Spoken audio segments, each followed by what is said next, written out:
نحمده ونصلي على رسوله الكريم أما بعد فأعوذ بالله من الشيطان الرجيم بسم الله الرحمن الرحيم يا أيها الذين آمنوا إن تطيعوا الذين كفروا يردوكم على أعقابكم فتنقلبوا خاسرين بل الله مولاكم وهو خير الناصرين صدق الله العظيم. سورة آل عمران سلورم پارا یوسلنها سلویتم نمبر آیت دی رکو دمکی رکو سرابت او مناسبت دانی چپا مکی رکو کی دا احد پا غزا کی نبی کریم صلی اللہ علیہ وسلم مبارکی دا منافقانو دا دروب افواه ذکر شو او دا حقیق تردید اللہ پاک ذکر کو احد پا غزا کی منافقانو بھی نبی علیہ السلام وفات شو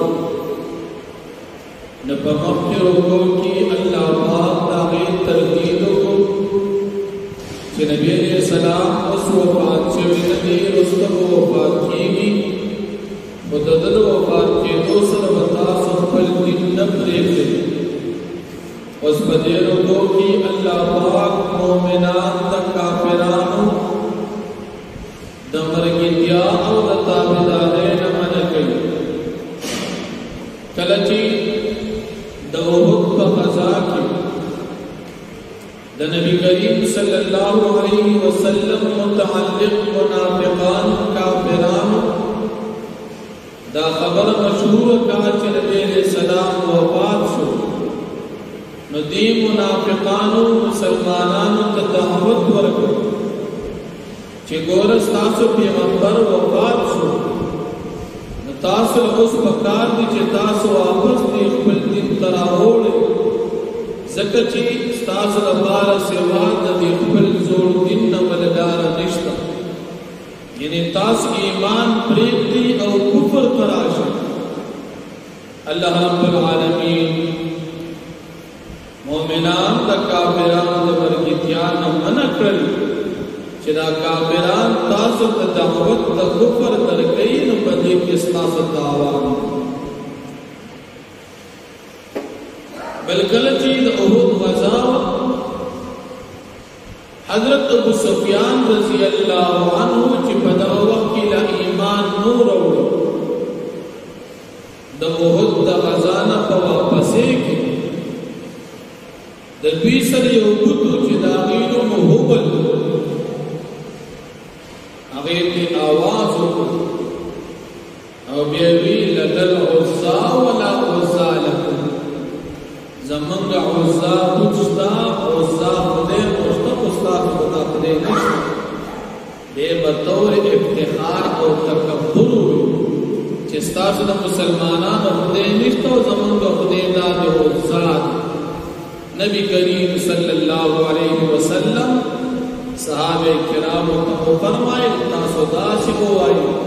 اللہ مولانا ولا مولا لکم زمان کا خدے اللہ دے او استاس خدے اللہ نبی ذکر تاسو دا بودانو عبادت کوئی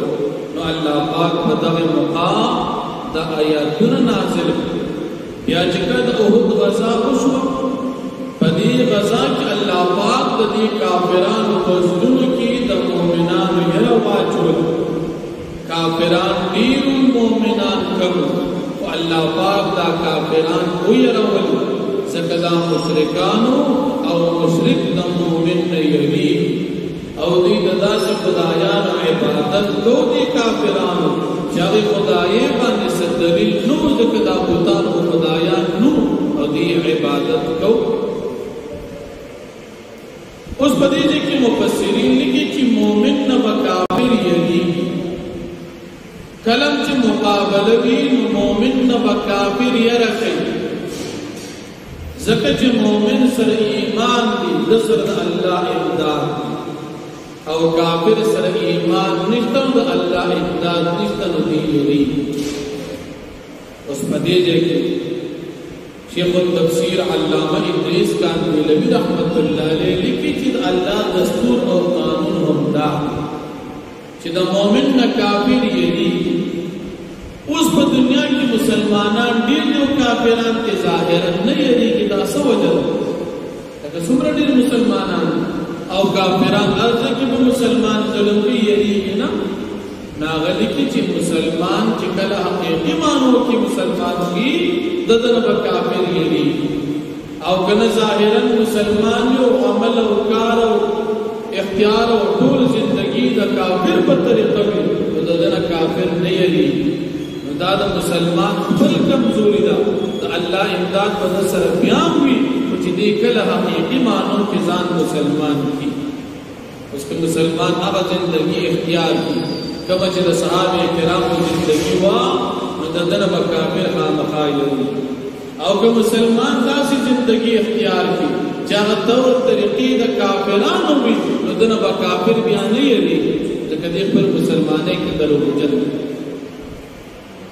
د دغه یو ظاهري مثال یو مشاهده په نن سبا دور کې زمونږ استاد او یو ګاونډي مسلمان ملک د افغانستان حکومت کمزوري غریبانان طالبانو کامل مسلمانان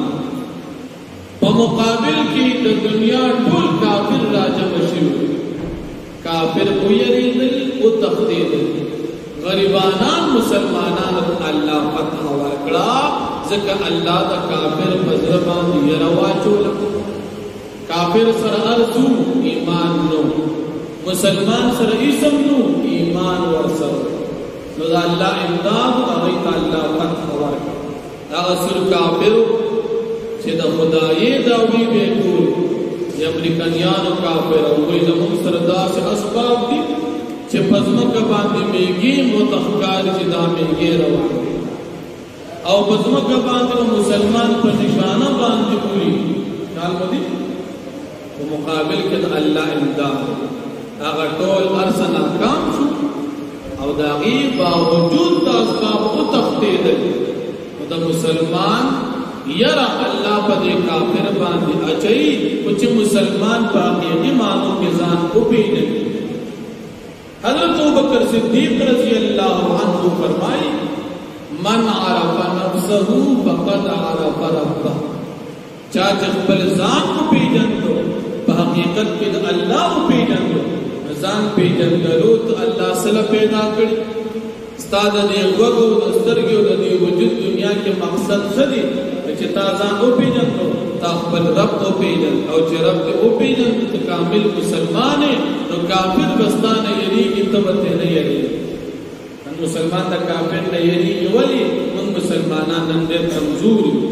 د خپل دین په لحاظ سره موږ زودس کې زمونږ کمزوري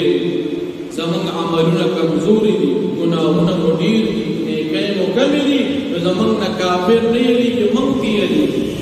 او کله موږ خپل ځان ټیټ کړو نو کافر به زمونږ نه یریږي موږ به نه یریږي. الله پاک موږ او تاسو ته په دې خپل دین باندې استقامت نصیب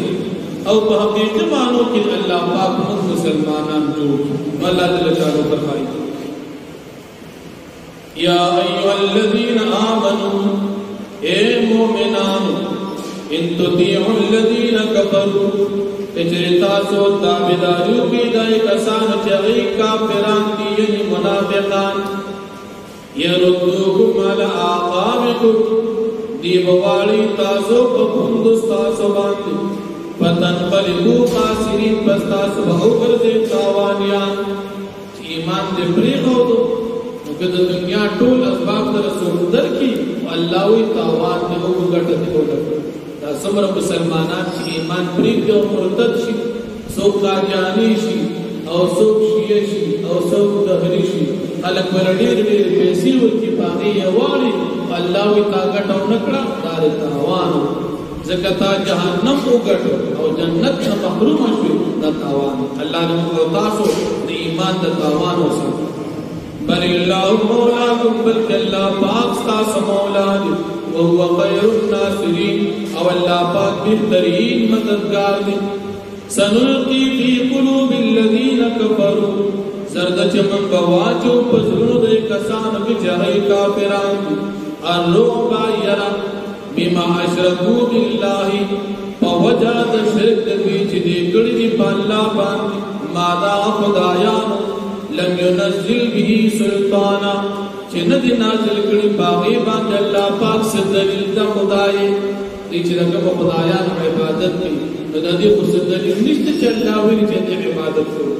وَمَأْوَاهُمُ النَّارُ او ٹکانات دی جہنم وَبِئْسَ مَثْوَى الظَّالِمِينَ او ډیر بدا ٹکانات د ظالمانو دا جہنم